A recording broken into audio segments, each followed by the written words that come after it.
ശ്രദ്ധയുണ്ടോ? നമുക്കൊന്ന് ടെസ്റ്റ് ചെയ്താലോ? ടെസ്റ്റ് ചെയ്യാം. എല്ലാവരും കൈ ഇങ്ങനെ പിടിച്ചേ, കൈ ഇങ്ങനെ പിടിച്ചേ. ഞാൻ കൈ അടിക്കാൻ പറഞ്ഞാൽ നിങ്ങൾ കൈ അടിക്കണം, അല്ലേ? വേണ്ട.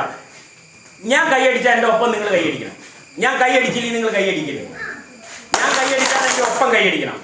ഞാൻ കൈ അടിച്ചില്ലെങ്കിൽ നിങ്ങൾ അടിക്കരുത്. ഞാൻ കൈ അടിച്ചാൽ എൻ്റെ ഒപ്പം കൈ അടിക്കണം, അല്ലാണ്ട് കഴിഞ്ഞ വിഷുവിന് പൊട്ടിയ പടക്കം പോലെ പിന്നെ കൊണ്ടരുത്. ഓക്കെ, ശരി. കൈ അടിക്കുമ്പോൾ എങ്ങനെ അടിക്കണം? നല്ല ശക്തിക്ക് അടിക്കണം. എന്തിനു വേണ്ടിയിട്ട്?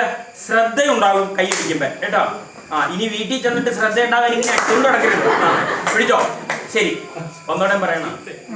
ഞാൻ കൈ അടിച്ചാൽ എൻ്റെ ഒപ്പം നിങ്ങൾ കൈ അടിക്കണം. ഞാൻ കൈ അടിച്ചില്ലെങ്കിൽ നിങ്ങൾ അടിക്കാൻ പാടില്ല. ഓക്കെ, ശരി, പിടിച്ചോ. റെഡി? 1 2 3.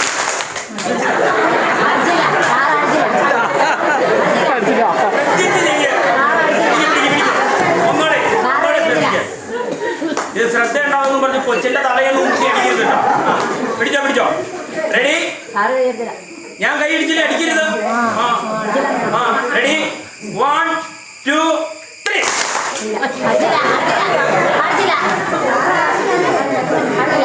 ചേട്ടൻ പറയാ അവരുടെ കൂടെ പ്രസംഗവും കഴിച്ച് പോയാൽ മതിയാണ്. പിടിച്ചോ. റെഡി? 1 2 3. റെഡി? 1 2 3. നമുക്ക് താളത്തിലടിച്ചാലോ? താളത്തിലടിക്കാം.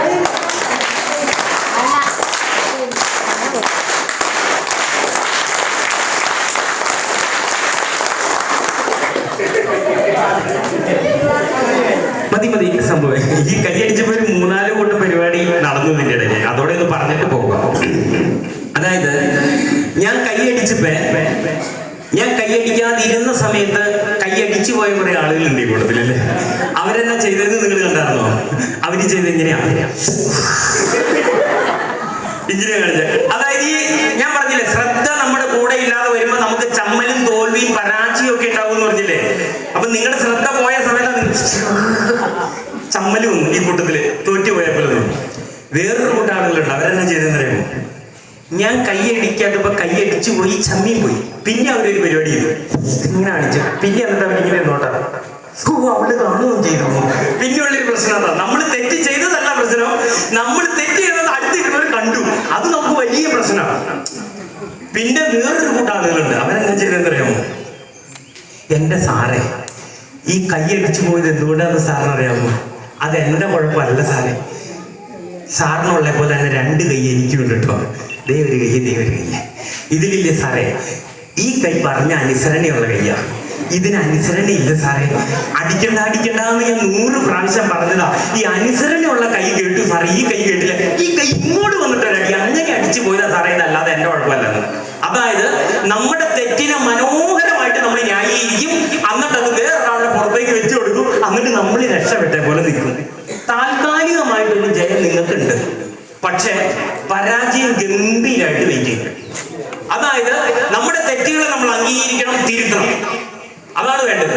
അത് വേറൊരാളുടെ അടുത്ത് പുറത്തേക്ക് വെച്ചു കൊടുക്കാൻ. ഇച്ചിരി കൂടെ പറഞ്ഞില്ലേ, വേസ്റ്റ് അപ്പുറത്തേക്ക് ഒന്നും തുടരുത്. ആരും കണ്ടില്ലേ നമുക്കൊരു പ്രശ്നമില്ല. നമ്മളിങ്ങനെ പോകും, ഒറ്റക്കർക്ക് വീഴും. ആരെങ്കിലും കണ്ടുപോയാലോ? അപ്പൊ ശ്രദ്ധ ഇതാണ്. പിന്നെ വേറൊരു കൂട്ടം ആളുകളുണ്ട് ഇവിടെ, പച്ചസാരി കൊടുത്തുകൊണ്ടിരിപ്പുണ്ട്. എന്നാ പറഞ്ഞതെന്നറിയാമോ? സാറേ, ഞാൻ കൈയടിക്കാത്തപ്പോ ഇവര് കൈയടിച്ചിട്ടില്ല. എന്നിട്ട് ഇവരെന്നാ ചെയ്തെന്നറിയാമോ? സാറേ, അതെ മുട്ടിയിട്ടില്ല സാറേ, മുട്ടിയിട്ടില്ല, സാറ് അടിച്ചിട്ടില്ല. ഭയങ്കര സന്തോഷം. കയ്യൊന്നും അടിച്ചില്ല എന്നുള്ള ലോട്ടറി അടിച്ച സന്തോഷമായി. എന്നാ കാരണം? അവരുടെ ശ്രദ്ധ അവരുടെ കൂടെ ഇരുന്നപ്പോൾ അവർക്ക് വിജയം ഉണ്ടായി. അതുകൊണ്ടാണ് അങ്ങനെ പറഞ്ഞു. നമ്മുടെ ശ്രദ്ധ നമ്മുടെ കൂടെ ഇരിക്കുമ്പോൾ. അപ്പൊ ഞാൻ പറഞ്ഞു വന്നത് ഇല്ലില്ല, ശ്രദ്ധ കൂടെ. ഇപ്പൊ ഞാൻ പറഞ്ഞു വന്നത് എന്താന്ന് വെച്ച് കഴിഞ്ഞാല്, ശരീരവും ശ്വാസവും മനസ്സും ഒന്നിച്ച് വർക്ക് ചെയ്യുമ്പോഴ ശ്രദ്ധ എന്ന് പറഞ്ഞില്ലേ. ഞാൻ കൈയടിക്കാതിരുന്ന സമയത്ത് കൈയടിച്ചു പോയ ചില ആളുകളില്ലേ, എന്താ സംഭവിച്ചേ? നിങ്ങളുടെ ശരീരവും ശ്വാസവും അവിടെ ഇരുന്നു, മനസ്സ് എന്റെ അടുത്തേക്ക് വന്നു, ഞാൻ ചെയ്യണ എന്നാന്ന് നോക്കി. അപ്പോഴാണ് നമ്മൾ തോറ്റു. ഞാൻ നല്ലൊരു ഉദാഹരണം പറഞ്ഞുതരാം നിങ്ങൾക്ക്. പണ്ട് ഈ ഇരിക്കുന്ന പ്രായത്തിലുള്ള ആളുകളിലൊക്കെ, നമ്മുടെ പ്രായത്തിലുള്ള ആളുകളൊക്കെ ബൈക്ക് ഓടിക്കണം നിങ്ങൾ ശ്രദ്ധിച്ചിട്ടുണ്ടോ? ബൈക്ക് ഇത് ഇങ്ങനെ ബൈക്ക് ഓടിക്കാം. ഇങ്ങനെ ഇങ്ങനെ ഈ കാലിങ്ങനെ ഇരിക്കും, ഈ കാലിങ്ങനെ ഇരിക്കും. ഇതാ ഇങ്ങനെ ഇങ്ങനെ എന്നാ ബൈക്ക് ഓടിക്കാം. ഇങ്ങനെ നിവർന്നിരുന്നു. ഷിപ്പിയുള്ള പുതിയ പിള്ളേരെങ്ങനെ വണ്ടി ഓടിക്കുന്നത്? അവന്റെ ഈ ഇങ്ങനെ ഇരിക്കുന്ന കാല് ഇങ്ങനെ ചവിട്ടിയിട്ടുണ്ടാവും, ഈ കാല് ഇങ്ങനെ ചവിട്ടിയിട്ടുണ്ടാവും. എന്നിട്ട് ആ ഊര പൊങ്ങിയ ബൈക്കിൽ മനുഷ്യ പോലും ഇല്ലാത്ത കാട്ടുപോത്തിന്റെ പോലുള്ള ബൈക്കിലേക്ക് അത്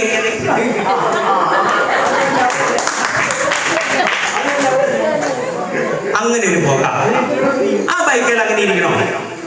ആ ബൈക്കിൽ അങ്ങനെ ഇരിക്കണോ? ഒരു ഇരിക്കേണ്ട കാര്യം ഈ കാലത്ത് ഇങ്ങനെ തന്നെ ചവിട്ടി ഇരുന്നാൽ മതി. അത് ഇച്ചിരി പൊങ്ങിയിരിക്കണം. അത് ആ മനുഷ്യ പോലും ഇല്ലാത്തതിന്റെ പേര് ഇങ്ങനെ ഇരിക്കണം. ഒരമ്മാലും ഇങ്ങനെ ഇരിക്കും. ഇവിടെ ഇച്ചിരി മുടി ഇങ്ങനെ വെച്ചിട്ടുണ്ടാവും, ഇവിടെ ഇച്ചിരി ചരച്ച് വെച്ചിട്ടുണ്ടാവും, ഇവിടെ ഇച്ചിരി ഇങ്ങനെ വെച്ചിട്ടുണ്ടാവും, ഇതിന്റെ ഉള്ളിൽ ഒരു സാധനം കയറ്റി വെച്ചിട്ടുണ്ടാവും, ചെളാവ് പോലുള്ള ഒരു ബനിയനിട്ടുണ്ടാവും, അവിടെ ഇവിടെയും കയറി ഒരു പാൻറ് ഇട്ടിട്ടുണ്ടാവും. ആ പാൻറ് ഊരേന്ന് ഇച്ചിരി ഇറക്കി വെച്ചിട്ടുണ്ടാവും. എന്നിട്ട് ആ ഊര പൊങ്ങിയ ബൈക്കിലേക്ക് ഇങ്ങനെ കയറിയിരിക്കുമ്പോ ഷഡ്ഡിയുടെ പരസ്യം ഇവരെ കാണിച്ചിട്ടുണ്ടാവും. അത് കഴിഞ്ഞിട്ട് ഇങ്ങനെ അങ്ങ് ഇരുന്നിട്ടുണ്ടല്ലോ, ഒറ്റ പോക. ആ പോണ പോക്കിന് ആ ഷഡ്ഡിയും പാൻറ്റോട് ഇച്ചിരി അങ്ങ് ഇറങ്ങിയിട്ട് ആ പണ്ണാരപ്പെട്ടി കറക്റ്റ് കാണും. 50 പൈസ കൊണ്ട് ഞാൻ കിട്ടു തുടങ്ങുന്നു.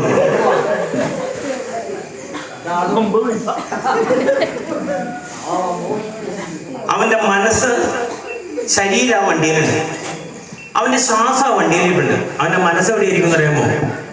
പുറത്ത് നിൽക്കണ ഫ്രീക്കന്മാരിൽ ഫ്രീക്ക് തിയറി കണ്ടറാന്റെ ഡുക്ക് ഇതാണല്ലോ. എന്നിട്ട് ഇങ്ങനെ ഒരു പോക്കാം. ഇച്ചിരി എവിടെ ഉണ്ടാവും? താഴെ ചാടിയാടന്റെ ആശുപത്രിയിൽ ഇങ്ങനെ കിടപ്പുണ്ടാവും കാലും കെട്ടിയിട്ട്. ഇല്ലെങ്കിലോ നമ്മുടെ കവലിക്ക് ഒരു കൊച്ചു ഫ്ലെക്സ് വെച്ചിട്ടുണ്ടാവും. എന്നാന്ന് എഴുതിയിട്ടുണ്ടാവും? ആദരാഞ്ജലി എന്ന് എഴുതിയിട്ടുണ്ടാവും. പക്ഷെ അതിന്റെ അടിയിൽ ഇവരുടെ കൂട്ടുകാരൊരു വേടം എഴുതിയിരിക്കും, ചങ്കേ നീ മരിക്കുന്നില്ല, ജീവിക്കുന്നു ഞങ്ങളിലൂടെ. എത്ര ദിവസം? 2 ദിവസം. അത് ഇവ ചങ്കിന്റെ ഓടി നോക്കും. ഇത്രേ ഉള്ളൂ. ഇവിടെ ഇരിക്കുന്ന ചേട്ടന്മാരില്ലേ, ചേട്ടന്മാര് കൈ എടുത്തിട്ട് ഈ കയ്യില് മുട്ടുന്ന് ഇവിടം വരെ, അല്ലെങ്കിൽ ഇവിടെ നിന്ന് ഇവിടെ വരെ നോക്കി ഒരു കറുത്ത പാട് ഇങ്ങനെ ഉണ്ടോ? ആണുങ്ങളുടെ കയ്യിലുണ്ടോ നോക്കി? ഉണ്ടോ? ഇല്ലേ? ഇല്ലേ? അവിടെ ഒന്നുമില്ലേ? ഒന്നുമില്ല. ഉണ്ടാവില്ല, അടുക്കള കയറണം. ഈ പെണ്ണുങ്ങളെ കാണും. ഈ പെണ്ണുങ്ങളുടെ കയ്യിൽ ഈ സാധനം കാണും ഇല്ലേ? അമ്മയുടെ കയ്യിലില്ലേ? ഇവിടെ ഇല്ല കറുത്തപാടില്ലേ? എന്റെ ഭാര്യയിലൊക്കെ നോക്കണം. ഇവിടെ സീബ്രാലയിൽ പോയി ഇതൊന്നും കണ്ടിട്ടില്ല. അതെങ്ങനെയാ ചെയ്യാൻ പാടണ്ടേ? എങ്ങനെ പറ്റിയതാ? ഇളക്കുമ്പോ എന്നാ പറ്റണേ? ഞങ്ങളൊക്കെ ഇളക്കുമ്പോ അങ്ങനെയൊന്നും പറ്റാറില്ല. എണ്ണ കുട്ടിത്തിറങ്ങി ചട്ടിയിലൊക്കെ മുട്ടും. അതായത് ഇങ്ങനെ ഇളക്കുമ്പോ ചീനിച്ചട്ടിയിൽ മുട്ടും. എങ്ങനെയാ ചീനിച്ചട്ടിയിൽ? അതായത് ഇവര് വർഷങ്ങളായിട്ട് ഉപയോഗിക്കുന്ന അടുക്കള, ഇവര് വർഷങ്ങളായിട്ട് ഉപയോഗിക്കുന്ന സ്ലാബ്, അതിന്റെ മുകളിൽ വെച്ചേക്കുന്ന സ്റ്റൗവിന്റെ ബുക്ക് അവർക്കറിയാം. ഗ്യാസ് ഓൺ ചെയ്തിട്ട് ചീനിച്ചട്ടി വെച്ചിട്ടുണ്ടെന്നും ചൂടാകുന്നുണ്ടെന്നും ചീനിച്ചട്ടിക്ക് ഇങ്ങനെ ഒരു വളഞ്ഞ കുളത്തുണ്ടെന്നും അവർക്കറിയാം. വെളിച്ചെണ്ണ തിളക്കണ്ടെന്ന് പറയാം, കടുകിട്ട പൊട്ടു എന്ന് പറയാം. എങ്കിലും കൈ കൊണ്ടുവന്നിട്ട് വെച്ച് പൊള്ളിച്ചു നിൽക്കും.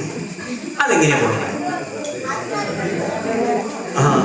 കാരണം ഇത്രേ ഉള്ളൂ. രാവിലെ 7:30 ആവുമ്പോ ചേട്ടന് ജോലിക്ക് പോകും. അല്ല കൊച്ചിന് ആദ്യത്തെ വണ്ടി വരും. കൊച്ചിന് ചോറ് കൊടുത്ത് വിട്ടിട്ട് 8 മണിയാകുമ്പോ അടുത്ത കൊച്ചിനെ പറഞ്ഞു കൊടുക്കണം. അത് കഴിഞ്ഞിട്ട് 8:45 ആകുമ്പോഴേക്കും ചേട്ടനെ പണി തുറന്ന് ചേട്ടനെ ചോറ് പൊതിഞ്ഞ് വെക്കണം, മുട്ട പൊതിഞ്ഞ് മാറ്റി വെക്കണം. ഇതെല്ലാം കഴിഞ്ഞ് ഷർട്ട് ഇടിപ്പിച്ച് കൊടുക്കണം, ഷർട്ടിന്റെ ബട്ടൺസ് ഇട്ട് കൊടുക്കണം. ഇതും കഴിഞ്ഞിട്ട് വേണം നിങ്ങൾക്ക് തൊഴിലുറപ്പിന് വരും. ഇതിനു വേണ്ടിയിട്ട് നിങ്ങൾ ധൃതി പിടിച്ച് ഇങ്ങനെ അടപ്പത്തിട്ടിട്ട് ഇങ്ങനെ ഉപ്പുമാവോ തോരനോ എന്തെങ്കിലും ഇങ്ങനെ ഉണ്ടാക്കിക്കൊണ്ടിരിക്കും. ഇങ്ങനെ ഉണ്ടാക്കിക്കൊണ്ടിരിക്കുമ്പോഴാണ് ആദ്യം ആ സാറ് പറഞ്ഞ പോലെ രാവിലെ എന്നിട്ട് പല്ലു പോലും കഴുകാതെ ആണുങ്ങള് അപ്പുറത്തെ വീട്ടിലെ ചേട്ടനെ നോക്കിക്കൊണ്ട് ഈ കട്ടൻ ചായ കുടിച്ചോണ്ട് വയ്ക്കുക. ആരായിരിക്കും ഇതുകൊണ്ട് പ്രധാനമന്ത്രി? രാഹുലോ? അതും നരേന്ദ്രമോദി ഈ ചായ കുടിച്ചോണ്ട്. അപ്പൊ ഇവിടെ ഇങ്ങനെ ധൃതി പിടിച്ച് കിടന്ന് അടുക്കള പണിയാ. ഈ ജനലൊക്കെ ഇങ്ങനെ നോക്കുമ്പോഴാണ് ഈ അയൽക്കത്തെ വീട്ടിൽ ചേട്ടനോട് ഈ സാധനം പറഞ്ഞുകൊണ്ട് ഇങ്ങനെ ചോദിക്കണേ. ഇവർക്കങ്ങ് ദേഷ്യം അങ്ങ് കയറും. ഒരു ഉള്ളി കൊണ്ടുപിടിച്ചതല്ല, ഒരു പയറിന്റെ ഞെടുപ്പെടുത്തതല്ല, നരേന്ദ്രമോദി ഒറ്റ ഇളക്കാണ് കേച്ചൊന്ന് പൊള്ളിക്കും. കാരണം എന്താ? അവരുടെ ശരീരം ഇവിടെ ഉണ്ട്, ശ്വാസം ഈ ചീനിച്ചട്ടിയിലോട്ടിലുണ്ട്, മനസ്സെവിടെയാ? അവിടെ നരേന്ദ്രമോദി എടുത്തത്. ഇതാണ്. അതുകൊണ്ട് നമ്മുടെ മനസ്സ് നമ്മുടെ കൂടെ നിർത്തണം. നിങ്ങൾ ഭാര്യ ഭർത്താവും തമ്മില്, മക്കൾ തമ്മില്, അച്ഛനമ്മമാര് തമ്മില്, സഹോദരങ്ങൾ തമ്മില്, സുഹൃത്തുക്കൾ തമ്മില് ഏത് കാര്യത്തിലും നിങ്ങൾ ഇടപെടും 24 മണിക്കൂറുള്ളതില് നിങ്ങൾ 24 മണിക്കൂറും ഭാര്യയുടെ അടുത്തിരിക്കണ്ട, അച്ഛനമ്മമാരെ അടുത്തിരിക്കണ്ട, മക്കളുടെ അടുത്തിരിക്കണ്ട. 10 മിനിറ്റ് ഇരുന്നാൽ മതി. പക്ഷെ 10 മിനിറ്റ് ഇരിക്കുമ്പോ നിങ്ങളുടെ മനസ്സും ആ കൂടെ ഇരിക്കണം. നിങ്ങളുടെ ശരീരവും ശ്വാസവും മാത്രം ഭാര്യയുടെ അടുത്തിരുന്നാൽ പോരാ, ഭർത്താവിന്റെ അടുത്തിരുന്നാൽ പോരാ, നിങ്ങളുടെ മനസ്സും അവിടെ ഉണ്ടാവണം. എന്നിട്ട് ആ മുഖത്തേക്ക് നോക്കിയിട്ട് നിങ്ങൾക്ക് സംസാരിക്കാൻ വേണം. 10 മിനിറ്റ് സംസാരിച്ചാൽ മതി. അപ്പോഴാ മുഖത്ത് മിന്നി മാറുന്ന വിഷമങ്ങളും സങ്കടങ്ങളും സന്തോഷങ്ങളും നമുക്ക് മനസ്സിലാവും. നമ്മൾ മൊബൈൽ എടുത്ത് ഇങ്ങനെ നോണ്ടിക്കൊണ്ട് എന്നിട്ട് എന്താ നിങ്ങൾ എവിടെയാ, നിങ്ങൾ വേറെ എവിടെയാ? വീട്ടിലേക്ക് കയറി വന്ന ഭാര്യയോ അച്ഛനോ അമ്മയോ മക്കളോ ആയിട്ട് സംസാരിക്കുമ്പോ നിങ്ങളുടെ ലോൺ മാറ്റി വെക്കണം, നിങ്ങളുടെ രാഷ്ട്രീയം മാറ്റി വെക്കണം, ജാതി മതമൊക്കെ മാറ്റി വെക്കണം, നിങ്ങളുടെ പ്രശ്നങ്ങൾ. ഒരു 10 മിനിറ്റ് നിങ്ങൾ സംസാരിക്കേ മുഖത്തേക്ക് നോക്കിയിട്ട്. 10 മിനിറ്റ് മതി. ഞാൻ ഈ ക്ലാസ് ഒക്കെ ഇങ്ങനെ എടുത്തിട്ട് എന്റെ വീട്ടിൽ ചെല്ലുമ്പോൾ എനിക്ക് സമയം ഉണ്ടാവില്ല. പക്ഷെ ഞാനൊക്കെ കിടക്കുന്ന സമയത്ത് എനിക്ക് കിട്ടുള്ളൂ, കട്ടിലേക്ക് കിടക്കുന്ന സമയം. ആ 10 മിനിറ്റ് ഞങ്ങൾ സംസാരിക്കും. എന്താ രാവിലെ ഉണ്ടായ വേണ്ടെന്ന് ചോദിക്കും. അതുപോലെ നമുക്ക് അപ്പൊ നിങ്ങൾ ഓർക്കണ്ടാവോ, അജി സാറിന്റെ ഭാര്യ എന്ത് ഭാഗ്യം ചെയ്താണ് അല്ലേ? നിങ്ങൾ ഓർക്കണ്ടാവും. എന്റെ കല്യാണം കഴിഞ്ഞിട്ട് 24 വർഷം. ഒരു 25,000 പ്രാവശ്യമാണ് ഞങ്ങൾ വഴക്കൂടിയിട്ടുള്ളൂ. പക്ഷെ ഞങ്ങളുടെ വഴക്ക് കൂടി 1 മണിക്കൂർ അല്ലെങ്കിൽ 2 മണിക്കൂർ അല്ലെങ്കിൽ ഒരു രാത്രി കൊണ്ട് തീരും. അതിനുള്ളിൽ ഞങ്ങൾ കോംപ്രമൈസ് ആകും. കോംപ്രമൈസ് ആയിരിക്കും. അതിനപ്പുറം സമയം കളയാൻ ഞങ്ങൾക്ക് ഇല്ല. 1 മണിക്കൂർ അല്ലെങ്കിൽ 2 മണിക്കൂർ രാത്രി കൊണ്ട് ഞങ്ങൾ കോംപ്രമൈസ് ആവും.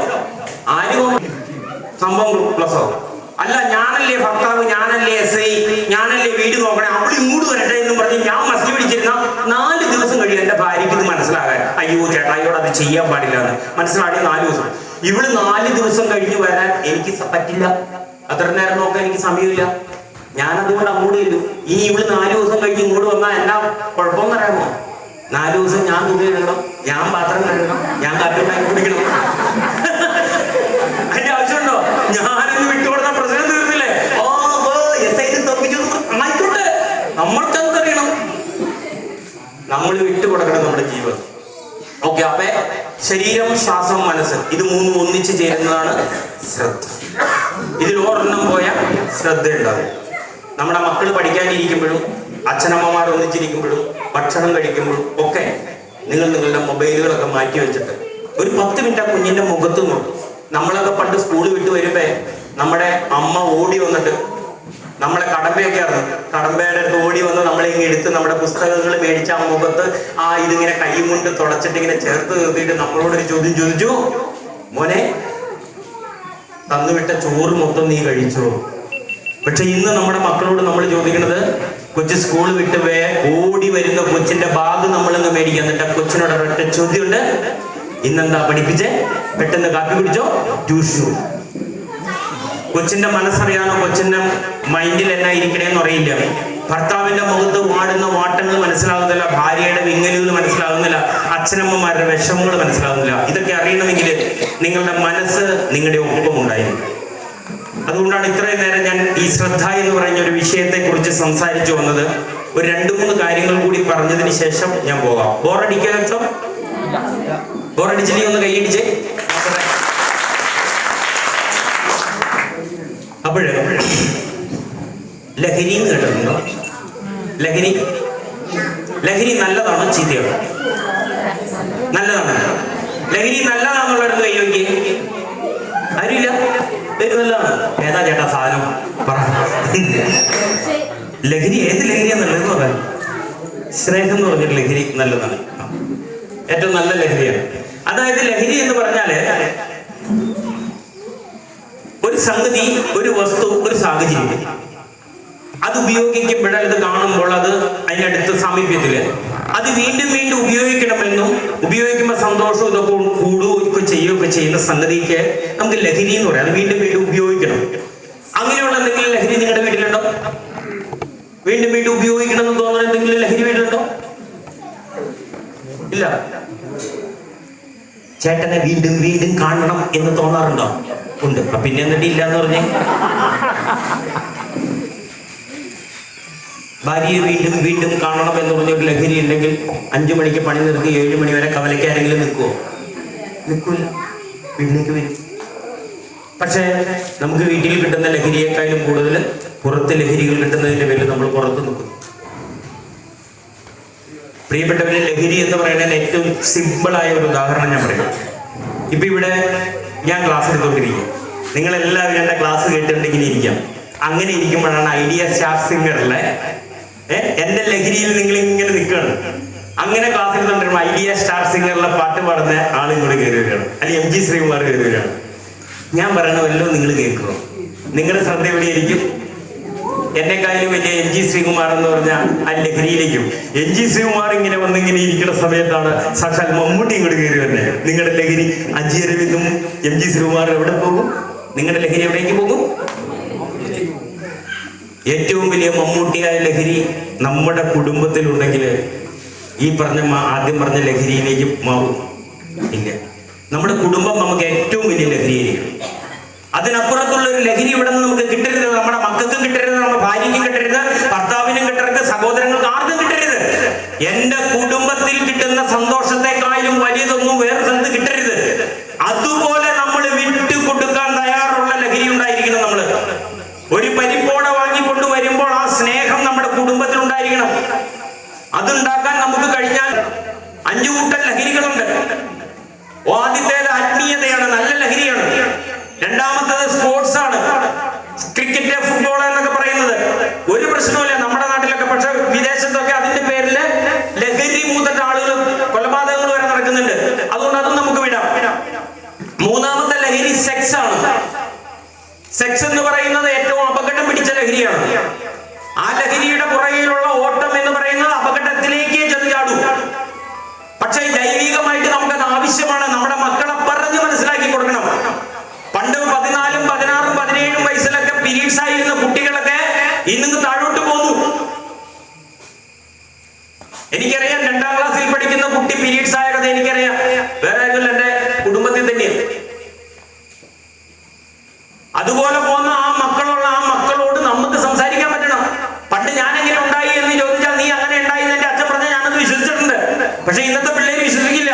പിള്ളേർ ഉടനെ ഗൂഗിളിൽ സെർച്ച് ചെയ്യും ഞാൻ എങ്ങനെ ഉണ്ടായെന്ന്. അപ്പൊ ഗൂഗിള് കുറെ കഥ പറഞ്ഞു കൊടുക്കും, അത് കഴിഞ്ഞിട്ട് കുറെ വീഡിയോ കാണിച്ചു കൊടുക്കും, അത് കഴിഞ്ഞിട്ട് ഇതിന് തയ്യാറായ കുറെ ആപ്പുകൾ പറയും, അത് കഴിഞ്ഞിട്ട് ഇതിന് റെഡി ആയിട്ടിരിക്കുന്ന കുറെ ആളുകളുടെ ഫോൺ നമ്പർ കൊടുക്കും. അത് ഉണ്ടാകാതിരിക്കണമെങ്കിൽ നമ്മുടെ മക്കൾക്ക് നമ്മൾ പറഞ്ഞു കൊടുക്കണം എന്താണ് സെക്സ് എന്ന് പറഞ്ഞു കൊടുക്കണം. അത് വളരെ പ്രശ്ന തുറന്നു പറഞ്ഞു കൊടുക്കണം നമ്മുടെ മക്കൾക്ക്. അബദ്ധങ്ങളിലേക്ക് പോകാതിരിക്കാൻ നമ്മുടെ മക്കള് ഒരു മടിയും കൂടാണ്ട് പറഞ്ഞു കൊടുക്കണം. നമ്മൾ കൊടുക്കുന്നതിനേക്കാളും വലിയൊരു അറിവ് ആ കുഞ്ഞുങ്ങൾക്ക് പുറത്തുനിന്ന് കിട്ടരുത് ഒരിക്കലും. അവരുടെ കൂട്ടുകാരിൽ നിന്നോ പുറത്തൊരാളിൽ നിന്ന് കിട്ടരുത്. അതുകൊണ്ട് ആ അപകടം പിടിച്ച ലഹരിയെ കുറിച്ച് നല്ല അവയർനെസ് നമ്മുടെ മക്കൾക്ക് കൊടുത്തിരിക്കണം. ജൈവികമായിട്ട് നമുക്ക് വേണം അത്. ഈ ഹോർമോൺ ചേഞ്ച് ഉണ്ടാകുന്ന സമയത്ത് ആ കുട്ടികൾക്ക് ഇതിന്റെ പ്രശ്നം അത് പറഞ്ഞു കൊടുക്കണം. കൗമാരം, അപ്രായം. അപ്പൊ അതും വിടാം. അടുത്ത ലഹരി എന്ന് പറയുന്നത് സോഷ്യൽ മീഡിയ ആണ്. നമ്മളും ഞാനും നിങ്ങളും ഉപയോഗിക്കുന്ന ഫോണുള്ള സാധനം സോഷ്യൽ മീഡിയ. സോഷ്യൽ മീഡിയ എന്ന് പറഞ്ഞ ഏറ്റവും അപകടം പിടിച്ച മറ്റൊരു ലഹരിയാണ്. സോഷ്യൽ മീഡിയ നല്ലതാണ്, ഒരുപാട് നല്ല ഗുണങ്ങളുണ്ട്. പക്ഷേ അതിനപ്പുറത്തേക്ക് അതിൽ കുറെ ചതിക്കുഴികളുണ്ട്. ഇന്റർനെറ്റ് കണക്ഷനോട് കൂടിയിട്ട് ഉപയോഗിക്കുന്ന കുറെ സോഫ്റ്റ്വെയറുകളുള്ള ഒരു കൂട്ടത്തെ നമുക്ക് സോഷ്യൽ മീഡിയ എന്ന് പറയാം. ഞാനും നിങ്ങളും ഒക്കെ ഇന്ന് സൈബർ യുഗത്തിലാണ് ജീവിക്കുന്നത്. നമുക്ക് ATM കാർഡ് ഉണ്ട്, മൊബൈൽ ഉണ്ട്, കമ്പ്യൂട്ടർ ഉണ്ട്, ഇങ്ങനെ ഒരുപാട് സാധനങ്ങളൊക്കെ നമ്മൾ ഉപയോഗിക്കുന്നില്ല. ഉപയോഗിക്കുന്നത് നമ്മൾ സൈബർ യുഗത്തിലാണ്. പക്ഷെ ചതി ഒപ്പമുണ്ട് അതിന്റെ കൂടെ, തിരിച്ചറിയണം. അപ്പൊ നമ്മൾ വിചാരിക്കണേ എനിക്കിത് സംഭവിക്കില്ല എന്ന്. എന്റെ ജീവിതത്തിൽ മാത്രം ഇത് സംഭവിക്കില്ല എന്നാ നമ്മൾ പറയണേ. ഞാനൊരു കഥ പറയാം നിങ്ങളോട്, സംഭവിച്ച കഥ. സ്ഥലവും സന്ദർഭവും മാറ്റണ്ട്. നമ്മുടെ ഇൻഫോ പാർക്കിൽ ജോലിയുള്ള ഒരു M.Tech കമ്പ്യൂട്ടർ സയൻസ് വിദ്യാഭ്യാസമുള്ള ജോലിയുള്ള ഒരു 27-കാരി സുന്ദരി സുശീലയുമായ ഒരു പെൺകുട്ടി, ഏകദേശം 90,000 രൂപ സാലറിയില് ഇൻഫോ പാർക്കിൽ ജോലിയുണ്ട്. ആ കമ്പ്യൂട്ടർ സ്ഥാപനത്തിൽ ജോലി ചെയ്യുന്ന ആ പെൺകുട്ടിക്ക് തിങ്കൾ മുതൽ വെള്ളി വരെയുള്ള ദിവസങ്ങളിലെ ജോലിയുള്ളൂ. ശനി ഞായർ അവധിയാണ് അവർക്ക്. ആ സമയങ്ങളില് അവരുടെ വീട്ടിൽ പോകാൻ സൗകര്യമില്ല, ദൂരെയാണ്. അവരേതെങ്കിലും ടൂറിസ്റ്റ് കേന്ദ്രങ്ങളിലൊക്കെ പോയി വിസിറ്റ് ചെയ്യും. നമുക്ക് പണ്ട് കൂട്ടുകാരുണ്ടായിരുന്നു, അല്ലെങ്കിൽ ലൈൻ ഉണ്ടായിരുന്നു എന്നൊക്കെ പറഞ്ഞിരുന്ന നമ്മുടെ ചെറിയ ചെറിയ പ്രണയങ്ങൾക്കൊക്കെ നമ്മുടെ കുട്ടികളുടെ അടുത്ത് പേരുകൾ മാറിപ്പോയി. അവരുടെ പേരുകളൊക്കെ വേറെയാണ്, കൂട്ടിലൊക്കെ പേര് വേറെയാണ്. അവരിപ്പോ അതിന് ബെസ്റ്റി എന്ന് പറയുന്ന ഒരു പേര് ഉപയോഗിക്കുന്നുണ്ട്. ബെസ്റ്റി എന്ന് പറഞ്ഞാൽ എന്തിനും റെഡി ആയിട്ട് നിൽക്കുന്ന നല്ല കുറെ കൂട്ടുകാർ, നല്ല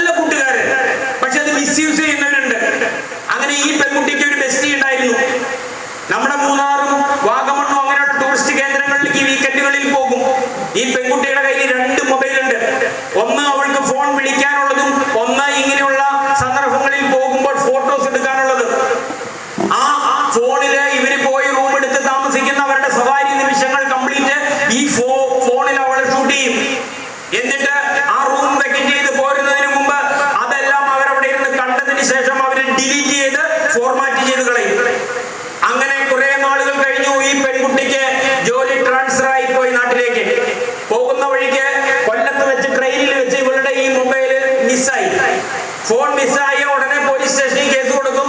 കേസ് കൊടുത്ത 90% ഫോണുകളൊന്നും കിട്ടില്ല. കാരണം അത് അതുപോലെ ഒരു പൊളിച്ചൊക്കെ കളയും.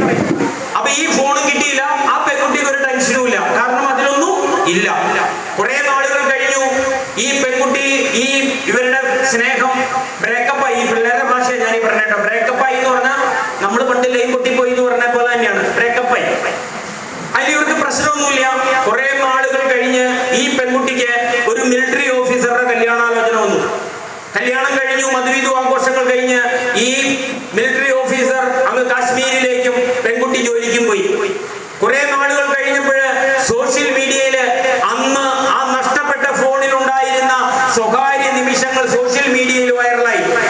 അത് അയൽവക്കത്തെ ചേട്ടന്റെ കയ്യിൽ കിട്ടി, അമ്മാവന്റെ കയ്യിൽ കിട്ടി, അച്ഛന്റെ കയ്യിൽ കിട്ടി, ആങ്ങളയുടെ കയ്യിൽ കിട്ടി, അങ്ങ് കാശ്മീരിലിരുന്ന ആങ്ങളയുടെ കയ്യിൽ കിട്ടി. അല്ല, കാശ്മീരിലിരുന്ന ഭർത്താവിന്റെ കയ്യിൽ കിട്ടി.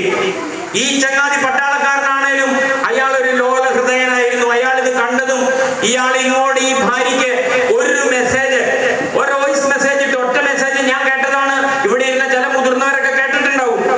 ആ ആള് പറഞ്ഞത് ഇത്രയേ ഉള്ളൂ: നീ എന്തിനെന്നെ ചതിച്ചു എന്ന ഒറ്റ വാക്ക് ചോദിച്ചിട്ട് ഒരു കരച്ചിലായിരുന്നു അതിന്റെ ബാക്കി. ഈ മെസ്സേജ് സെൻഡ് ചെയ്തിട്ട് അയാൾ തന്റെ റിവോൾവർ ഇവിടെ വെച്ച് വെടിവെച്ച് അയാൾ മരിച്ചുപോയി.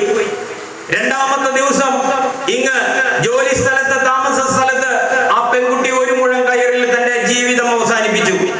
ഞാൻ പ്രിയപ്പെട്ടവരോട് ചോദിക്കുക, ഇവിടെ ആർക്കാ പിഴച്ചേ? എന്താ പിഴച്ചേ? വിവരമില്ലാത്തതായിരുന്നോ? വിദ്യാഭ്യാസമില്ലാത്തതായിരുന്നോ? അറിവില്ലായ്മയായിരുന്നോ? അതോ വയസ്സിന്റെ കുറവായിരുന്നോ? എനിക്കിത് സംഭവിക്കില്ല എന്നുള്ള ഉറച്ച വിശ്വാസം. നമ്മൾ ഉപയോഗിക്കുന്ന ഫോണില്, ഈ ഫോൺ നിങ്ങളുടെ കയ്യിൽ ഉണ്ടെങ്കിൽ നിങ്ങൾ ഒന്നോർത്തോ, ഈ ഫോൺ നമുക്ക് വിളിക്കാൻ ഉപയോഗിക്കാനുള്ളതാണ്. പക്ഷെ നമ്മളിപ്പോ കൂടുതൽ ഉപയോഗിക്കുന്നത് ഇതിൽ ഫോട്ടോ എടുക്കാനാണ്. ഈ സമയത്ത് ഞാൻ ഈ ഫോണിൽ ഇങ്ങനെയൊന്ന് കാണിച്ചിട്ടുണ്ടെങ്കിൽ ഇത് റെക്കോർഡാണ്. ഈ ഫോണിൽ എടുക്കുന്ന ഒരു ഫോട്ടോ, പ്രിയപ്പെട്ടവരെ നിങ്ങളോട് ഞാൻ പറയാണ്, ഈ ഫോണിൽ എടുക്കുന്ന ഒരു ഫോട്ടോ നിങ്ങൾക്ക് ഡിലീറ്റ് ചെയ്യാം. ഡിലീറ്റ് ചെയ്താൽ ഈ ഭാഗത്ത് നമ്മൾ കാണുന്ന ഭാഗത്തുനിന്ന് പോകും, ഈ ഭാഗത്തുനിന്ന് അത് പോകില്ല. അത് ഡിലീറ്റ് ചെയ്യാം, ഫോർമാറ്റ് ചെയ്യാം. എന്നിട്ട് ഫാക്ടറി സെറ്റപ്പ് എന്ന് പറഞ്ഞ പുതിയ ഫോൺ പോലെ ആക്കാനുള്ള സിസ്റ്റം ഉണ്ട്. അങ്ങനെ ചെയ്യാം. ഇതെല്ലാം ചെയ്തിട്ടും നിങ്ങൾക്ക് വിശ്വാസം വന്നില്ല. ഇത് തല്ലി പൊട്ടിച്ച് കളയാം, കത്തിച്ച് കളയാം, കടലിൽ കൊണ്ട് കളയാം. എങ്കിലും ഒരു എഫ്ഐആറോ ഒരു പരാതിയോ ഉണ്ടായാൽ ഈ സാധനങ്ങളെല്ലാം തിരിച്ചെടുക്കാൻ കഴിയും എന്ന് നിങ്ങളുടെ ഓർമ്മയിൽ ഉണ്ടാകുന്നത് നല്ലതാണ്. കുറെ നാളുകൾക്ക് മുമ്പ് കുറെ പത്രങ്ങളിൽ കുറെ ചാറ്റുകളൊക്കെ വന്നത് നിങ്ങൾ ശ്രദ്ധിച്ചാൽ നിങ്ങൾക്ക് മനസ്സിലാകും. ഒരു ഫോണും കിട്ടിയിട്ടില്ല. നമ്മളുടെ ഇങ്ങനെ ആ മെമ്മറി കാർഡിൽ കുരുകുരു ഒന്ന് വരച്ച് കളഞ്ഞാൽ വരെ അതിൽ നിന്ന് തിരിച്ചെടുക്കാൻ കഴിയും. അത്രയ്ക്ക് വലിയ റിക്കവറി സോഫ്റ്റ്വെയറുകൾ നമ്മളുടെ സീഡറ്റിലൂടെ നമ്മുടെ സൈബർ ഡോമിലൊക്കെ ഉണ്ട്. അതുപോലെ തന്നെ ഇതിൽ ഫോട്ടോ എടുക്കുമ്പോൾ നമുക്ക് എപ്പോഴും സെൽഫിയാണ്. അതെങ്ങനെ? ഞാനും മൈക്കും, ഞാനും നിങ്ങളും, ഞാനും കണ്ണാടി, എന്റെ ചെവി, എന്റെ മൂക്ക് എന്നൊക്കെ പറഞ്ഞ് സെൽഫിയാണ്. നിങ്ങൾ അതൊക്കെ കഴിയുമ്പോൾ ഡിലീറ്റും ചെയ്ത് കളയും. ഈ ഫോൺ നിങ്ങൾ ഒരു കടയിൽ കൊണ്ടുപോയി നന്നാക്കാൻ കൊടുത്തു എന്ന് വിചാരിക്കുക, അല്ലെങ്കിൽ നിങ്ങൾ എക്സ്ചേഞ്ച് ചെയ്തു എന്ന് വിചാരിക്കുക, അല്ലെങ്കിൽ നിങ്ങൾക്ക് പുതിയൊരു ഫോൺ മേടിച്ചപ്പോൾ ഈ ഫോൺ നിങ്ങളുടെ പ്രിയപ്പെട്ടവർക്ക് കൊടുത്തു എന്ന് വിചാരിക്കുക. കടയിലേക്കൊക്കെ കൊണ്ടുപോയി കുത്തുമ്പോ തന്നെ ഇവന്മാരുടെ കയ്യിൽ ആദ്യം ഒരിക്കണ സാധനം റിക്കവറി സോഫ്റ്റ്വെയറാ. ഒരൊറ്റ കുത്ത് നിങ്ങളുടെ മൂക്ക്, നിങ്ങളുടെ ചെവി, പുറത്തുള്ള കുരു ഒക്കെ നാട്ടിലുണ്ട്. അതുകൊണ്ട് കഴിവതും നമ്മുടെ കയ്യിലിരിക്കുന്ന ഫോണില് നിങ്ങളുടെ സ്വകാര്യ നിമിഷങ്ങൾ റെക്കോർഡ് ചെയ്യാതിരിക്കുക. ഫോൺ വിളിക്കണ്ട എന്നൊന്നും ഞാൻ പറയില്ല. പിന്നെ ഇതുപയോഗിക്കുന്നത് മാന്യമായിരിക്കണം. ഇന്ത്യൻ IT ആക്ട് പറയുന്നുണ്ട് ഫോൺ മാന്യമായി ഉപയോഗിക്കണം. നമ്മളുടെ ഫോണില് മാന്യമല്ലാത്ത ഒരു സാധനം പാടില്ല. എന്താണ് മാന്യത എന്ന് ചോദിച്ചാൽ, എനിക്ക് എൻ്റെ അച്ഛനും എൻ്റെ അമ്മയ്ക്കും എൻ്റെ സഹോദരങ്ങൾക്കും എൻ്റെ ഭാര്യയ്ക്കും എൻ്റെ മക്കൾക്കും ഒന്നിച്ചിരുന്ന് കാണാനും കേൾക്കാനും പറയാനും പറ്റുന്ന കാര്യങ്ങൾ മാന്യതയുള്ളതാണ്. അപ്പോൾ നിങ്ങളുടെ ഫോണിന്റെ ഗ്യാലറി നിങ്ങൾക്ക് നിങ്ങളുടെ കുടുംബത്തിന് മുമ്പിൽ ഓപ്പൺ ആക്കി വെക്കാൻ കഴിയുമെങ്കിൽ മാന്യമായതാണ്. വിളിക്കുമ്പോഴും സംസാരിക്കുമ്പോഴും അത് മാന്യതയുള്ളതാണോ എന്ന് നിങ്ങൾ ശ്രദ്ധിക്കണം. മാന്യതയല്ലാത്ത ഓരോ കാര്യങ്ങൾ ഫോണിലൂടെ ചെയ്താൽ, അത് ഫോൺ വിളിച്ചാലും ഷെയർ ചെയ്താലും ചാറ്റ് ചെയ്താലും കമന്റ് ചെയ്താലും ഒക്കെ IT നിയമത്തിന്റെ കീഴിൽ ശിക്ഷ വരും. മിനിമം ശിക്ഷ എന്ന് പറയുന്നത് 3 വർഷം തടവും 1 ലക്ഷം രൂപ പിഴയുമാണ്. മാക്സിമം എന്ന് പറയുന്നത് 1 കോടി രൂപ പിഴയും 10 വർഷം തടവുമാണ്. അതുകൊണ്ട് ആ ഒരു കാര്യം നമ്മുടെ ശ്രദ്ധയിലിരിക്കണം. നമ്മുടെ മക്കള് പബ്ലിക് പ്ലേസിൽ നമുക്ക് മൊബൈൽ ഉപയോഗിക്കാൻ കഴിയണം. കിട്ടണ മെസ്സേജുകളെല്ലാം സത്യമറിയാതെ നിങ്ങൾ ഷെയർ ചെയ്യരുത്. നിങ്ങളൊക്കെ എത്ര തവണ ജഗതി ശ്രീകുമാറിനെ കൊന്നിട്ടുണ്ട്, മമ്മൂക്കയെ കൊന്നിട്ടുണ്ട്. മമ്മൂക്കയുടെ ജഗതിയിലേക്ക് ആരെങ്കിലും വന്നിട്ട് ഇങ്ങനെ ഒരു മെസ്സേജ് എന്നെ പറ്റി അവയ്ക്കാതി പറഞ്ഞൊരു മെസ്സേജ് വന്നു എന്ന് പറഞ്ഞാൽ നിങ്ങൾ എത്ര വർഷം? 3 വർഷം തടവ്. ഈ തടവല്ല, അടുത്ത് 1 ലക്ഷം രൂപ. പിള്ളേര് വിചാരിക്കുക രക്ഷപ്പെട്ടു, 3 വർഷം ഈ കാരണവരുടെ ശല്യം ഒഴിവായി. പക്ഷെ 1 ലക്ഷം രൂപ നിങ്ങൾ കഴിക്കണ ബിരിയാണിയാണ്. അതുകൊണ്ട് അച്ഛനമ്മമാര് ഫോണിലൂടെ ദേഷ്യപ്പെട്ടൊക്കെ എന്തെങ്കിലുമൊക്കെ പറയാനും ചെന്നിട്ട് പറയണം, അച്ഛാ 3 വർഷം എന്ന് പറയണം. അതുകൊണ്ട് സോഷ്യൽ മീഡിയ നല്ല രീതിയിൽ ഉപയോഗിക്കും. അതും നമുക്ക് വിടാം. അടുത്തത് ലഹരി, നർക്കോട്ടിക്സ്, മയക്കുമരുന്ന്. പണ്ട് ലഹരി എന്ന് പറഞ്ഞാൽ നമ്മൾ കള്ളു കുടിച്ച് നടക്കുന്ന ഒരാളെയോ മദ്യപിച്ച് നടക്കുന്ന ഒരാളെയോ കഞ്ചാവ് വലിക്കുന്ന ഒരാളെയൊക്കെയാണ് നമ്മൾ കണ്ടേക്കണം. പക്ഷേ ആ കാലമൊക്കെ പോയി. ഇപ്പൊ അതിലും മാരകമായ ഒരു സാധനം MDMA LSD എന്ന് പറയുന്നത്. ഈ കയ്യിന്റെ വിരൽ കൊണ്ട് ഇങ്ങനെ നുള്ളിയെടുത്താൽ, നഖം വെട്ടിയ ഈ കൈ കൊണ്ട് ഞാൻ നുള്ളിയെടുത്താൽ ഒരു നുള്ളു സാധനം കണ്ണിലിട്ട കരികരിക്കില്ലാത്ത അത്രയും സാധനമാണ്. വെള്ളാറങ്കല്ലിന്റെ തരി പോലെ, ഉപ്പിന്റെ തരി പോലെ, പഞ്ചസാര തരി പോലെ, മുഖത്തിടുന്ന പൗഡറിന്റെ തരി പോലെയുള്ള ഒരു നുള്ളു സാധനം നുള്ളിയെടുത്ത് ഈ കുടിക്കാൻ പറ്റുന്ന വെള്ളത്തിലിട്ട് ഇങ്ങനെ ഒരു കലക്കും കലക്കി എനിക്ക് കൊണ്ടു തന്നാൽ ഈ ലഹരിക്കെതിരെ ക്ലാസ് എടുക്കണ ഈ അജി അരവിന്ദന് മനസ്സിലാവൂല ഇതിന്റെ ഉള്ളിൽ ആ സാധനം ഇട്ടിട്ടുണ്ടെന്ന്. ഞാൻ കുടിച്ചാൽ എനിക്ക് മനസ്സിലാവൂല. കാരണം അതിന് മണമില്ല, നിറമില്ല, രുചിയില്ല എന്നുള്ളതാണ്. എനിക്കും ആർക്കും പറ്റാം, അറിഞ്ഞോ അറിയാതെയോ പറ്റാം. അതുകൊണ്ടാണ് നമ്മൾ മുതിർന്നവർക്കും ഇത് കേൾക്കണം എന്ന് പറയുന്നത്. എനിക്കും പറ്റും, എനിക്കൊട്ടിപ്പോ ഒരു പണി തരണം എന്ന് വിചാരിച്ചത് പറ്റും. എന്റെ പ്രിയപ്പെട്ട ആരെങ്കിലും തന്നാൽ ഞാൻ കഴിക്കും, അറിയില്ല. പക്ഷെ ഈ സാധനം ഉള്ളിൽ എത്തിയാൽ 24 മണിക്കൂർ അവനെടുക്കും, 12 മണിക്കൂർ അവൻ നിയന്ത്രിക്കും. അതിൽ 8 മണിക്കൂർ അവന്റെ കസ്റ്റഡിയിൽ നമ്മള്. ഞാൻ ആരാണ്, ഞാൻ എന്താണ്, ഞാൻ എവിടെയാണ്, ഞാൻ എന്ത് ചെയ്യുന്നു എന്നെല്ലാം അവൻ തീരുമാനിക്കും. നമുക്കൊരു നിയന്ത്രണമില്ല. ഒരു പെൺകുട്ടിയൊക്കെ ഈ സാധനത്തിന് അടിമയെ കൊടുത്തു കഴിഞ്ഞാൽ 5 or 10 പേര് എന്തെല്ലാം കാണിച്ചാലും ആ പെൺകുട്ടിക്ക് ഒരു ക്ഷീണം ഉണ്ടാവില്ല. ലാസ്റ്റ് ഇതെല്ലാം കഴിഞ്ഞ് 8 മണിക്കൂർ ഇതിന്റെ കട്ട് കഴിയുമ്പോഴാണ് മനസ്സിലാക്കുന്നത് ശരീരത്തിൽ വേദനകളും നീങ്ങലുകളും മാത്രം, മുറിവുകളും ഉണ്ടാവുമ്പോൾ അതിലും അപകടം എന്ന് പറയുന്നത് എന്റെ കൂടി ആ സമയത്ത് ആരായിരുന്നു എന്നറിയാം. പക്ഷെ ഈ MDMA LSD എന്ന് പറയുന്ന സാധനങ്ങൾക്ക് അടിമയായാൽ അതിന്റെ 1 ഡോസ് കഴിച്ചാലും നമ്മൾ ഇതിന്റെ അഡിക്റ്റായി പോയി എന്നുള്ളതാണ്. അടുത്ത ഡോസ് കഴിക്കാതെ പറ്റില്ല. ഇതിന്റെ അപകടം എന്ന് പറയുന്നത് ഇത് 10 വർഷത്തിനപ്പുറത്തേക്ക് നമ്മൾ ജീവിച്ചിരിക്കില്ല എന്നുള്ളതാണ്. 10 വർഷത്തിനപ്പുറത്തേക്ക് നമുക്ക് ജീവിതമില്ല എന്ന് പറഞ്ഞാൽ നമ്മുടെ യുവത്വങ്ങളുടെ ഒക്കെ കാലം ഒന്ന് ഓർത്ത് നോക്ക് നിങ്ങൾ. 10 വർഷം കഴിഞ്ഞപ്പോ ഞാൻ ഇത് കഴിച്ചിട്ടുണ്ട്. 10 വർഷം കഴിഞ്ഞ് ഇവിടെ ഒരു മീറ്റിംഗിന് എന്നെ വിളിച്ചാൽ അജിയില്ല എന്ന് പറയും.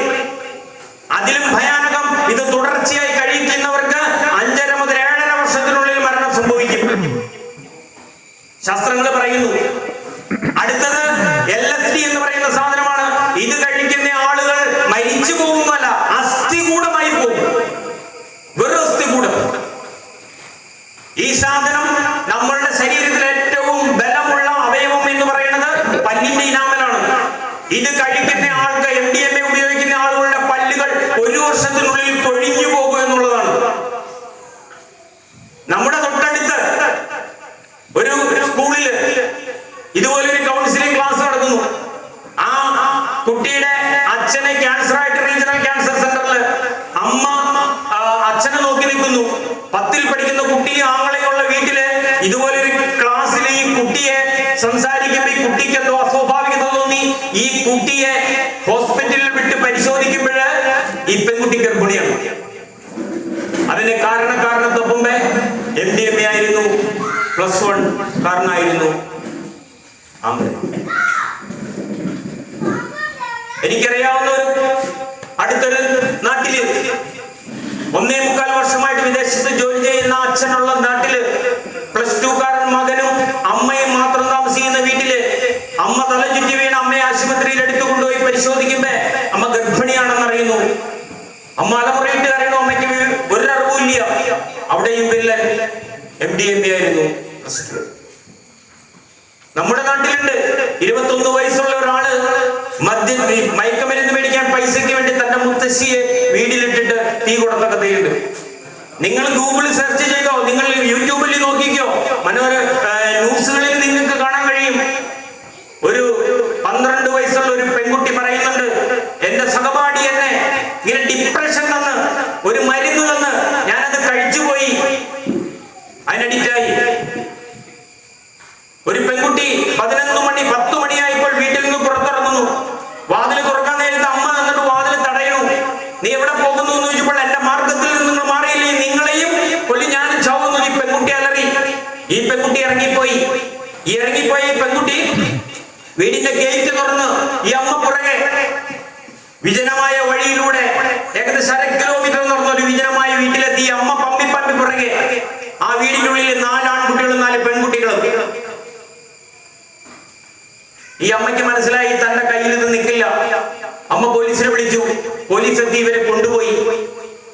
ഈ പെൺകുട്ടി പറയുന്നു, 7ാം ക്ലാസ്സിൽ പഠിക്കുന്ന പെൺകുട്ടി പറയുന്നു, ഞാൻ MDMA ഉപയോഗിക്കുന്നുണ്ട്, വിൽപ്പന നടത്തുന്നുണ്ട്. ഈ പെൺകുട്ടിയുടെ ശരീരത്തിൽ 89 മുറിവുകൾ ഉണ്ടായിരുന്നു എന്നുള്ളതാണ്. ഞാൻ ശ്രദ്ധയെ കുറിച്ച് അത്ര വിശദമായി നിങ്ങളോട് സംസാരിച്ചപ്പോൾ നിങ്ങൾക്ക് തോന്നിയായിരിക്കും ഇതെന്തിനു വേണ്ടിയിരുന്നു. ആ അമ്മയുടെ ശ്രദ്ധ എവിടെയായിരുന്നു? ആ കുട്ടി പഠിച്ച സ്കൂളിലെ അധ്യാപകരുടെ ശ്രദ്ധ എവിടെയായിരുന്നു? അപ്പുറത്തും ഇപ്പുറത്തും ഇരുന്ന കുട്ടികളുടെ ശ്രദ്ധ എവിടെയായിരുന്നു? നമ്മുടെ മക്കളുടെ അടുത്തേക്ക് മനസ്സിട്ട ശ്രദ്ധയോടെ നോക്കണമെന്ന് പറയാൻ കാരണം എന്താ?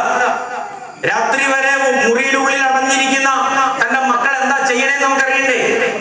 വൈകുന്നേരങ്ങളില് കോഴിയെ വീട്ടിൽ വിളിച്ചു കയറ്റാൻ നമുക്കറിയാം. 7 മണിയായ പട്ടിയെ വിളിച്ചു കയറ്റാൻ അറിയാം. തെങ്ങിന്റെ കൊല വളഞ്ഞു വന്നാൽ അതിന് ഊന്ന് കൊടുക്കണമെന്നറിയാം. വാഴ വലിച്ചു കെട്ടണമെന്നറിയാം. കുരുമുളക് കൂടി വളഞ്ഞു വന്നാൽ അത് പിടിച്ചു കെട്ടണമെന്നറിയാം. ഈ കാര്യങ്ങളെല്ലാം നമുക്കറിയാം. നിങ്ങൾക്ക് നിങ്ങളുടെ മക്കള് നിങ്ങൾക്ക് വേണ്ടിയിട്ട് കൈയടിപ്പിക്കണം. ഈ ലോകത്തിന്റെ മുമ്പിൽ നിങ്ങളുടെ തല ഉയർത്തി നിൽക്കണം. അല്ലാതെ ഒരു പോലീസ് സ്റ്റേഷനിലോ ഒരു കോടതിയിലോ ഒരു സമുദായ നേതാവിന്റെ മുമ്പിലോ ഒരു രാഷ്ട്രീയക്കാരന്റെ മുമ്പിലോ ഒരു സ്കൂളിലോ നിങ്ങൾ ആ മക്കളെ കാലിൽ കെട്ടിപ്പിടിച്ച് കരയണത് ഭാഗ്യമില്ലാത്ത അച്ഛനും അമ്മയായിട്ട് മാറരുത്. ആ മക്കളുടെ പേരില് നിങ്ങളുടെ തല ഈ ലോകത്തിന്റെ മുമ്പിൽ ഉയർന്നു നിൽക്കണം.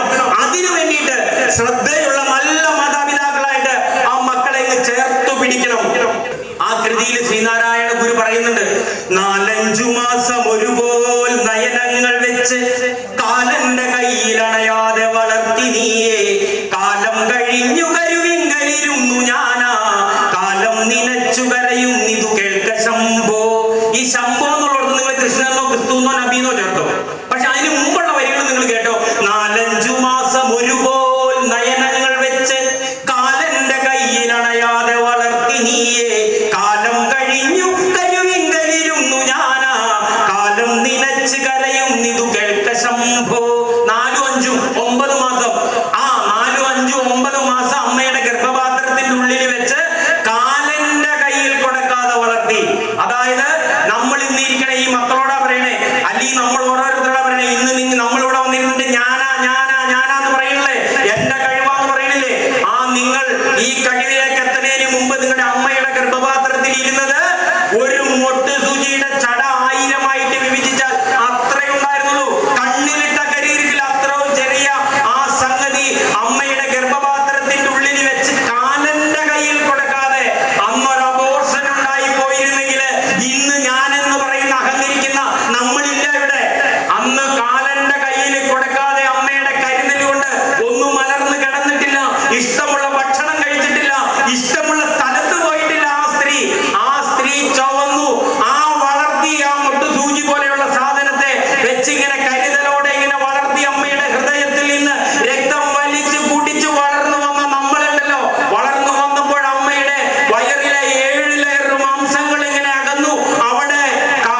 ഏത് വിരൽ ഉയർത്തിപ്പിടിക്കാനാ ഞാൻ പറഞ്ഞേ?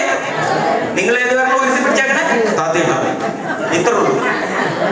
ഇതാണ് ഞാൻ 2-2.5 മണിക്കൂർ ഇവിടെ എന്ന് ഉപദേശിച്ചതിന്റെ ഗുണം. ഞാൻ നിങ്ങളോട് എത്ര പ്രാവശ്യം പറഞ്ഞു ഞാൻ പറയുന്നത് പോലെ ചെയ്യൂ, ഞാൻ പറയുന്നത് പോലെ ചെയ്യൂ എന്ന് പറഞ്ഞ് ഞാൻ തള്ളവിരൽ ഉയർത്താൻ പറഞ്ഞ് ഞാൻ എന്റെ ചൂണ്ടാണി വിരൽ ഉയർത്തി, നിങ്ങൾ നിങ്ങളുടെ ചൂണ്ടാണി വിരൽ ഉയർത്തി. ഇതാണ് ഉപദേശം എന്ന് പറഞ്ഞത്. ഉപദേശം ഒരാൾക്കും ഇഷ്ടമല്ല. നിങ്ങൾ കാണിക്കുന്നതാണ് നിങ്ങളുടെ മക്കൾ നോക്കിയിരിക്കുന്നത്. അതുകൊണ്ട് ഈ 2 മണിക്കൂർ ഞാൻ പറഞ്ഞത് വെള്ളത്തിൽ വരച്ച വരെയാണെന്ന് എനിക്ക് മനസ്സിലായി. ഇന്ന് മുതൽ വീട്ടിൽ ചെന്നിട്ട് നിങ്ങൾ നിങ്ങളുടെ അച്ഛനമ്മമാരെ സ്നേഹിച്ച് കാണിച്ചു കൊടുക്കൂ. നിങ്ങളുടെ മക്കൾ നിങ്ങളെ സ്നേഹിക്കും. നിങ്ങൾ നിങ്ങളുടെ ഭാര്യയെ സ്നേഹിച്ചാല് നിങ്ങളുടെ മകൻ നല്ല ഒരു ഭർത്താവായിട്ട് വരും. നിങ്ങൾ നിങ്ങളുടെ ഭർത്താവിനെ നല്ല രീതിയിൽ സ്നേഹിച്ചിട്ടുണ്ടെങ്കിൽ നിങ്ങളുടെ മകൾ നല്ലൊരു ഭാര്യയായിട്ട് വരും. നിങ്ങൾ അതുകൊണ്ട് ഏറ്റവും നല്ല ഭാര്യയും ഏറ്റവും നല്ല ഭർത്താവും ഏറ്റവും നല്ല അച്ഛനമ്മമാരായിട്ട് നിങ്ങൾക്ക് മാറാൻ കഴിയട്ടെ. നമ്മുടെ മക്കൾക്കുള്ള ഉപദേശം നമ്മളുടെ പ്രവൃത്തിയാകട്ടെ, നമ്മളെ റോൾ മോഡലാക്കി നമ്മുടെ മക്കൾ എടുക്കട്ടെ. അതിന് നിങ്ങൾക്ക് ഓരോരുത്തർക്കും കഴിയട്ടെ എന്ന് മാത്രം പറഞ്ഞുകൊണ്ട് നിർത്തുകയാണ്. എന്റെ ഗുരുവും എന്റെ അച്ഛനമ്മമാരും എനിക്ക് പറഞ്ഞു തന്നത് ഞാൻ മനസ്സിലാക്കിയതിന്റെ പേരിലാണ് ഞാൻ പറഞ്ഞത്. നിങ്ങൾക്ക് മനസ്സിലായെങ്കിൽ എന്ന് ഞാൻ കരുതുന്നു. ഞാൻ പറഞ്ഞത് നിങ്ങൾക്ക് മനസ്സിലായിട്ടില്ലെങ്കിൽ എന്റെ ഗുരുവും എന്റെ അച്ഛനമ്മമാരും എനിക്ക് പറഞ്ഞു തന്നത് ഞാൻ ശരിക്കും ഉൾക്കൊണ്ടില്ല എന്ന് ഞാൻ കരുതാം. ഞാൻ തിരുത്തിക്കോളാം. നമ്മുടെ ജീവിതം സുന്ദരമാകട്ടെ, മനോഹരമായിട്ട്. എന്തായാലും ഇത്രയും നല്ല ഈ കൂട്ടായ്മയിലേക്ക് വരാൻ കഴിഞ്ഞത് ബിജോയാണ് എന്നെ വിളിച്ചത്. ഞാൻ പറഞ്ഞു ഞാൻ വരാം. എനിക്ക് അവിടുന്ന് ഒരു പെർമിഷന്റെ കേസ് ഒഴിവായി അയച്ചു. എനിക്ക് പെർമിഷൻ കിട്ടി. ഞാൻ എന്തായാലും വന്നു. വരാതിരുന്ന ഭയങ്കര നഷ്ടമായിരുന്നു. കാരണം ഇത്രയും നല്ല മുഖങ്ങളിൽ ഇത്ര അറ്റൻറ്റീവ് ആയിട്ടിരുന്ന ഇത്രയും നല്ല അച്ഛനമ്മമാരുടെ മുമ്പിൽ ഇങ്ങനെ വന്നിരിക്കാൻ പറ്റിയ സന്തോഷമുണ്ട്. നിങ്ങളുടെ പ്രാർത്ഥനയിലെന്നും എന്നെ എന്റെ കുടുംബത്തെ ഓർക്കണം. എന്റെ പ്രാർത്ഥനയിലെന്നും നിങ്ങളും ഉണ്ടാവും.